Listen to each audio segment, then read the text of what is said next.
Hi friends, welcome to Garib recipes.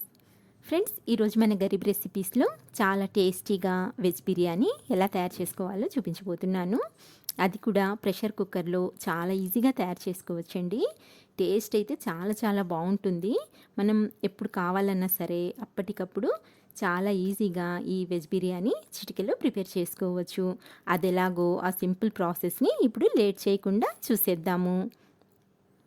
దీనికోసం నేను first ఒక బౌల్ తీసుకున్నానండి. ఇందులోకి 2 గ్లాసుల బాస్మతి రైస్ని తీసుకున్నాను. మీరు కావాలనుకుంటే నార్మల్ రైస్తో అయినా సరే చేసుకోవచ్చండి. ఇప్పుడు మనము ఈ రైస్ని 2 సార్లు నీట్గా కడిగి తగినన్ని వాటర్ని వేసుకొని ఈ రైస్ని నానబెట్టుకోవాలి. ఇప్పుడు మనము స్టవ్ ఆన్ చేసుకొని ఒక కుక్కర్ని తీసుకుందాము. ఇలా కుక్కర్ పెట్టుకొని ఇందులోకి 4 టేబుల్ స్పూన్ల వరకు ఆయిల్ని వేసి వేడి చేసుకోవాలి.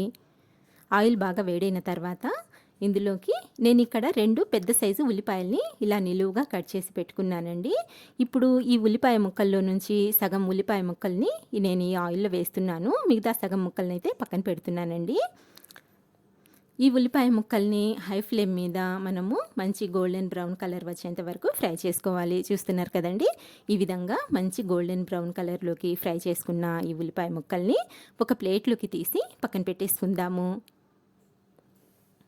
ఇప్పుడు ఇదే ఆయిల్లో 2 చిన్న సైజు బిర్యానీ ఆకులు, 1 టీ స్పూన్ షాజీరా, 2 యాలకులు, 4 లవంగాలు, చిన్న ముక్క దాల్చిన చెక్క, అలాగే 1/2 టీ స్పూన్ మిరియాలు వీటినైతే వేసుకొని ఇవి కాస్త చిటపటలాడేంత వరకు, అంటే జస్ట్ ఒక 10 to 15 సెకండ్స్ వరకు వీటిని ఫ్రై చేసుకోవాలి. ఇలా కాస్త చిటపటలాడిన తర్వాత మనం ముందుగా పక్కన పెట్టుకున్నాం కదండి సగం ఉల్లిపాయ ముక్కలు, ఆ ఉల్లిపాయ ముక్కల్ని అయితే వేసేసుకోండి. ఇప్పుడు ఈ ఉల్లిపాయ ముక్కల్ని మంచి గోల్డెన్ కలర్లోకి ఫ్రై చేసుకోవాలన్నమాట. ఈ విధంగా ఫ్రై చేసుకున్న తర్వాత ఇందులోకి 3 పచ్చిమిరపకాయలని కూడా యాడ్ చేసుకోండి. అలాగే 2 టేబుల్ స్పూన్ల వరకు ఫ్రెష్ అల్లం వెల్లుల్లి పేస్ట్ని కూడా యాడ్ చేసుకోవాలి. ఇప్పుడు మనము ఈ అల్లం వెల్లుల్లి పేస్ట్లోని పచ్చివాసన పోయేంత వరకు ఒక 2 నిమిషాల వరకు ఫ్రై చేసుకుంటే ఈ విధంగా అన్నమాట ఫ్రై చేసుకుంటే సరిపోతుంది. ఇలా ఫ్రై చేసుకున్న తర్వాత ఇందులోకి వెజిటేబుల్స్ని యాడ్ చేసుకుందాము. ఇక్కడ నేను ఫస్టే కట్ చేసి పెట్టుకున్నానండి. బీన్స్ని యాడ్ చేస్తున్నాను. ఈ బీన్స్ని ఇలా కొంచెం పెద్ద సైజులోనే కట్ చేసుకోండి, ముక్కలు మరీ చిన్నవి కాకుండా. అలాగే బంగాళదుంప ముక్కల్ని యాడ్ చేస్తున్నాను. అలాగే పచ్చి బఠానీని కూడా యాడ్ చేస్తున్నాను. నెక్స్ట్ వచ్చేసి క్యారెట్ ముక్కల్ని యాడ్ చేస్తున్నానండి. నేనైతే ఈ వెజిటేబుల్స్ తీసుకున్నాను. మీరు మీ టేస్ట్ని బట్టి, మీ ఇష్టాన్ని బట్టి మీకు ఏ వెజిటేబుల్స్ అంటే ఇష్టమో వాటినైతే తీసుకోవచ్చండి. ఇందులో బీట్రూట్, క్యాలీఫ్లవర్ లాంటివి కూడా యాడ్ చేసుకోవచ్చు. ఇలా వెజిటేబుల్స్ యాడ్ చేసుకున్న తర్వాత ఒకసారి బాగా కలిపేయండి. ఇలా కలుపుకున్న తర్వాత పైన మూత పెట్టేసి ఒక 2 నిమిషాల వరకు లో ఫ్లేమ్ మీద మగ్గించుకోవాలి. చూస్తున్నారు కదండి, ఇలా 2 నిమిషాలు మగ్గించుకున్నట్లయితే సరిపోతుంది. ఎక్కువసేపు ఫ్రై చేయాల్సిన అవసరం కూడా లేదండి. ఇలా ఒకసారి బాగా కలిపేసుకొని మూత తీసిన తర్వాత ఇందులోకి 1 టీ స్పూన్ కారం, 1 టీ స్పూన్ ధనియాల పొడి, 1/2 టీ స్పూన్ వరకు పసుపు, అలాగే 1/2 టీ స్పూన్ గరం మసాలా వేసుకోండి. నెక్స్ట్ వచ్చేసి సన్నగా తరిగిన కొత్తిమీర, పుదీనా ఆకుల్ని కూడా వేసి ఇప్పుడు ఒకసారి ఈ వెజిటేబుల్స్ని బాగా కలిసేలా కలిపేసుకుందాము. ఇలా చక్కగా కలిపేసుకుంటే సరిపోతుందండి. ఫ్రై చేయాల్సిన అవసరం ఏమీ లేదు. నెక్స్ట్ వచ్చేసి ఇందులో సాల్ట్ని యాడ్ చేసుకుందాము. నేనైతే వెజిటేబుల్స్కి సరిపడా ఒక 1/2 టీ స్పూన్ వరకు సాల్ట్ని వేసానండి. మీరు మీ టేస్ట్ని బట్టి సాల్ట్ని యాడ్ చేసుకోండి. ఇలా సాల్ట్ కూడా బాగా కలిసేలా కలుపుకున్న తర్వాత ఇందులోకి మనము రైస్ ఏ గ్లాస్తో అయితే కొలిచి తీసుకున్నామో సేమ్ అదే గ్లాస్తో వాటర్ని వేసుకోవాలి. నేను ఇక్కడ ఫస్ట్ 1 గ్లాస్ వాటర్ని అయితే వేస్తున్నానండి. ఇలా 1 గ్లాస్ వాటర్ వేసుకొని వెజిటేబుల్స్లో బాగా కలిసేలా ఇలా సెట్ చేసుకోవాలన్నమాట. ఇప్పుడు దీనిపైన మనం నానబెట్టి తీసుకున్నాం కదండి ఆ రైస్ని అయితే రైస్లోని వాటర్ని అంతా తీసేసి రైస్ ఒక లేయర్ లాగా, అంటే ఇక్కడ చూపించే విధంగా ఇలా ఒక లేయర్ లాగా వేసుకోండి. ఇలా రైస్ వేసి చక్కగా సెట్ చేసుకొని ఇప్పుడు మిగతా 2 గ్లాసుల వాటర్ని వేసుకుందాము. అంటే మనము 2 గ్లాసుల రైస్ తీసుకున్నాం కదండి, అందుకోసం 3 గ్లాసుల వాటర్ అయితే కరెక్ట్గా సరిపోతుందన్నమాట. నేను ఫస్ట్ వెజిటేబుల్స్లో 1 గ్లాసు వాటర్ని వేసాను. మిగతా 2 గ్లాసుల వాటర్ని అయితే ఇప్పుడు వేస్తున్నాను.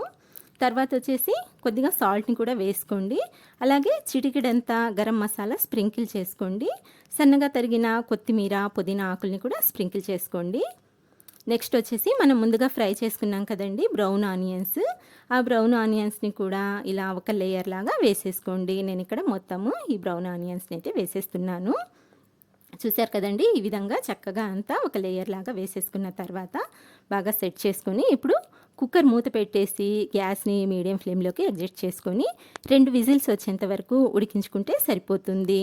2 విజిల్స్ వచ్చిన తర్వాత స్టవ్ ఆఫ్ చేసేసి ఒక 10 నుంచి 15 నిమిషాల వరకు అలాగే పెట్టేయాలండి. ఇప్పుడు ఇందులోని ప్రెషర్ అంతా పోయిందో లేదో చెక్ చేసుకొని మూత తీసి చెక్ చేసుకుందాము. మనకు ఈ వెజ్ బిర్యానీ అనేది ఎలా వచ్చిందో చూస్తున్నారు కదండి, చాలా అంటే చాలా పర్ఫెక్ట్గా కుదిరింది. నేను ఇక్కడ మీకు రైస్ కూడా చెక్ చేసి చూపిస్తాను. చూడండి, మనకు ఎంత చక్కగా ఎంత పొడి పొడిగా రైస్ ఎంత బాగా వచ్చిందో. టేస్ట్ కూడా చాలా సూపర్గా ఉంటుందండి. వెజిటేబుల్స్ కూడా చక్కగా ఉడికిపోయాయి. రైస్ కూడా మనకు మెత్తగా కాకుండా, అలాగే చూడండి రైస్ కూడా పచ్చిగా కాకుండా చాలా అంటే చాలా పర్ఫెక్ట్గా వచ్చిందండి బిర్యానీ అనేది.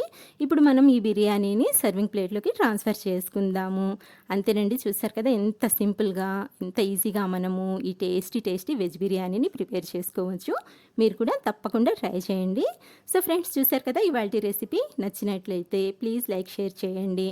అలాగే మర్చిపోకుండా మా గరీబ్ రెసిపీస్ని సబ్స్క్రైబ్ చేసుకోండి. ఇంకొక మంచి వీడియోతో మళ్ళీ కలుస్తాను. అంతవరకు బాయ్ అండి. Thank you for watching.